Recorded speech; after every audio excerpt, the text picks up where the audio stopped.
Alright, let's bring things home with the 3LK family drama. Hey, Gary, remember when BG James debuted?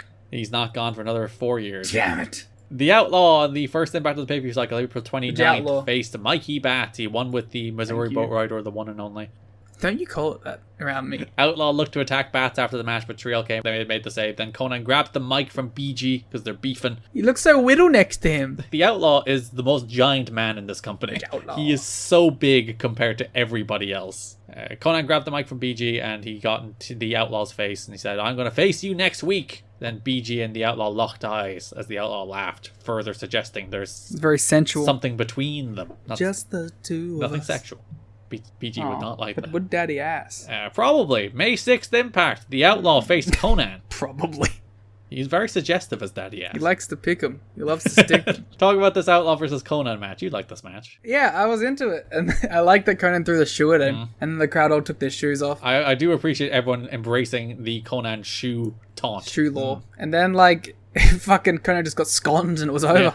Yeah, Outlaw just hit him in the head with a chair. It was a no contest. Rather than a DQ for some reason, even though he hit him with a chair. Conan instigated by throwing his shoe. I did like the touch that Killings was out first and then BG lagged a little later. He doesn't want to get involved. Then again, Outlaw looked at BG once again, started laughing as medical personnel attended to Conan and they replayed the chair shot. 3LK helped Conan to the back. How mean. And I was like, obviously this is leading up to the Outlaw Conan match at the pay-per-view. Or the Outlaw versus Ron Killings in a singles. And I was like, oh, no.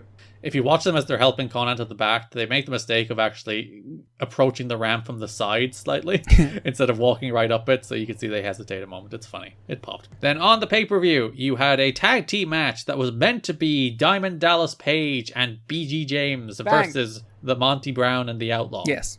Mm-hmm. And that went awry. I found it very funny. They did an angle where DDP was backstage with Terry Taylor. He's like, I got this message from BG. He's having travel problems. He's going to be late on the same show where Jeff Hardy actually no-showed. Yeah. Whereas this one, it was at least meant to be an angle. I do like, again, the little story touch that BG approached DDP to be his partner instead of asking Ron Killings. Yeah. Well, because he doesn't trust 3OK. He doesn't want them in their business. DDP's like, he has travel issues. He asked me to be in this match and then he's not even here. Killings walks up and he's like, you said... Killings like, yeah, man, you can't trust that dude for shit. My favorite part, he walks up, he's like, you talking shit about BG? And DDP's like, yeah. It's like, well, yeah, I didn't even get a message. Let me talk some shit about BG too. Killings then offers to be DDP's partner, which leads us to the pay-per-view match of Monty and the Outlaw defeating Ron Killings and DDP. Good stuff. DDP finally had his like full pyro, like a proper pyro on his the last night in the company. So Liam. Oh god. Diamond Dallas Page. Remember, okay, do you remember? I forgot what my even thing was. Do you remember when DDP arrived? Yes. And Shane Douglas was like, what's going on? Yeah, he diamond cuttered Raven. Then Shane Douglas was like, give me the scoop. And he's like, no. Yeah. And do you remember when he feuded with Eric Watts? I'd rather, again, not. That feud that went nowhere about Raven and the wife, and DDP was banging Eric Watts' wife, but he wasn't banging his Watts. Banging his Watts? Banging his Watts. Well, I guess technically this still works. Yeah. Garrett, do you remember Turning Point 2004? Where he wrestled Raven? Good little match. Probably the best match of their run, by the way. Final Resolution 2005. Oh, with the number one contenders match. Where DDP and Kevin Nash and Monty Brown had a three-way date. Where he was actually willing to put over Monty clean, unlike perhaps here, where we'll talk about in a moment. And do you remember, as I scrolled through DDP's matches... How do you not remember them? There's been 5 of them. Yeah, there was actually been 10. Really? That's double what you said. Do you remember when he had started teaming with Monty after that match? They were a fun little tag team. He hit a diamond cutter and Monty Do you remember when he and cut those happy. cool promos where the crowd finished his sentences? It's time to bang. It's always time to bang. Do you remember when he had a bad world title match with Jeff Jarrett? Yeah, I blame Jeff. Garrett Kidney. Do you remember when DDP Diamond Dallas Page left?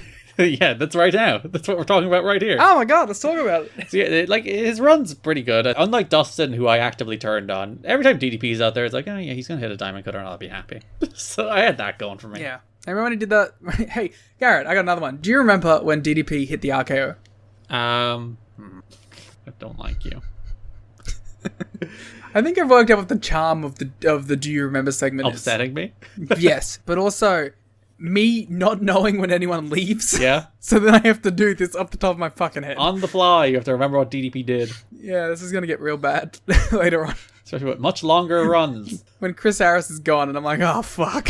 Remember when he wrestled? Remember when they were going to split up America's Most Wanted? Like 4 other times? Yeah. So Fight Out the Slam ran in. He tried to take out DDP. DDP Diamond Cutter both of them, and then also the Outlaw, but then ate a pounce for the win. And if you remember in the watch along, I actively said, I wonder was DDP like, if I'm putting that guy over, I'm hitting a bunch of fucking Diamond Cutters before I do. And it turns out that is exactly the case. Which is fair. Page was booked to get pinned by Monty Brown's pounce in the match. He refused to do the job, which hardly went over well since he's largely seen as a star whose main role is to put over the younger guys and make them appear to be stars because of it. Taylor and D'Amore then negotiated where Page would get to use his Diamond Cutter on 3 guys. They literally brought in Fight Out the Slam just to get Diamond Cuttered by DDP, and then he also Diamond Cuttered the Outlaw before he would get pounced to do the job. And this is apparently what kind of soured people on Page, and it's like, alright, but we can all go our separate ways at this stage. We're looking to make some cuts anyway. Yeah, he is probably one of the more expensive people on the show, and I think they can get by perfectly fine without DDP. I do think it's a shame that, like, after they did the Monty turn, you didn't even get the DDP match out of it. Yeah. I think they would have had a pretty good match, and ideally you would have wanted him to, like, actually put over Monty Brown in a singles based on that turn, but at least he lost to Monty here.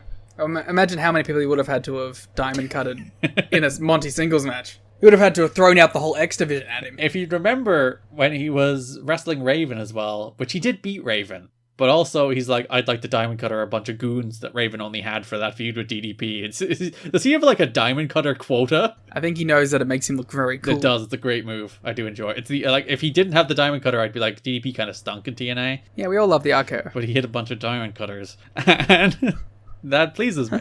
Yeah.